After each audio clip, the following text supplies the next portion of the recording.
अधिकतर लोग यह सोचते हैं कि शिक्षा क्या है। वास्तव में वह चीज़ों का एक पूरा स्पेक्ट्रम होता है। अगर आप इसके विषय में यहाँ सोचते हैं तो पाते हैं कि यह शिक्षा का सबसे रटने वाला रूप है। आप गुणात्मक तथ्य और इतिहास की तिथियों से अवगत हैं, और जैसे जैसे आप इस दिशा में आगे बढ़ते हैं आपको ओपन एंडेड और क्रिएटिव चीज़ें मिलती हैं। अभी जो हो रहा है वह निश्चित रूप से कक्षाओं में रचनात्मकता और खुलापन ही है, लेकिन हर शिक्षक जिससे मैं बात करता हूँ वह चाहता है कि उसके पास उस प्रकार की चीज़ों को करने का समय हो।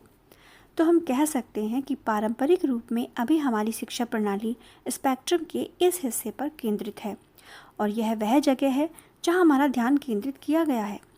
अब खान एकेडमी के बारे में दिलचस्प बात यह है कि हम पूरी तरह से सक्षम हैं।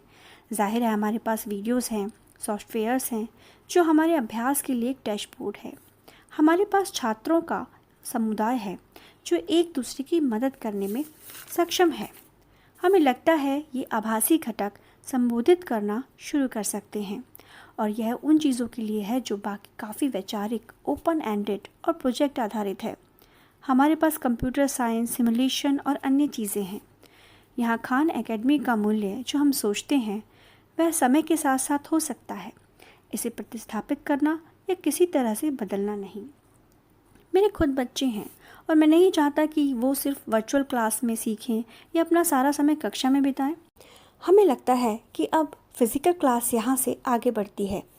यहाँ ये और अधिक ओपन एंडेड और क्रिएटिव हो जाता है, और इसलिए समर कैंप के बारे में हमारा विचार वास्तव में एक प्रयोग करना है कि हम यहाँ क्या कर सकते हैं। तो हम यहाँ अपनी डिस्कवरी लैब में यही कर रहे हैं। आप यहाँ कैंप में बहुत प्रकार के सिमुलेशन देखने वाले हैं, और हम यहाँ वास्तविक दुनिया के खेलों के बारे में बात कर रहे हैं, जैसे बच्चों का व्यापार। बच्चे आपस में बात कर रहे हैं। हम बहुत सारे प्रोजेक्ट देखने वाले हैं। छात्र रोबोट बना रहे हैं, इलेक्ट्रॉनिक डिवाइसेस को खोल रहे हैं और ये पता लगा रहे हैं कि सभी चीज़ें क्या करती हैं। आप यहाँ देखने वाले हैं वास्तविक दुनिया का गणित, बहुत अधिक संभावना, सांख्यिकी और एक प्रकार का ट्रेक्टाइल गणित भी। वास्तव में यह सब इसलिए है कि एक फिज़िकल क्लास का फ्यूचर कैसा दिख सकता है।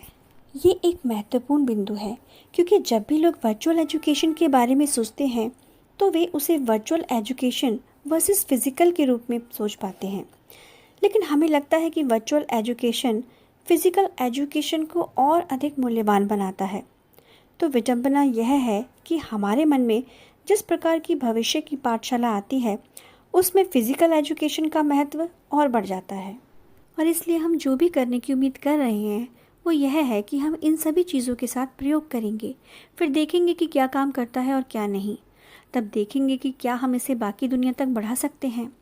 हम जो भी काम करते हैं उसे साझा कर सकते हैं, और इसलिए कोई भी शिक्षक, कोई भी छात्र, कोई भी माता पिता कहीं भी इनमें से कुछ सिमुलेशन, प्रोजेक्ट और वास्तविक दुनिया के खेल कर सकते हैं।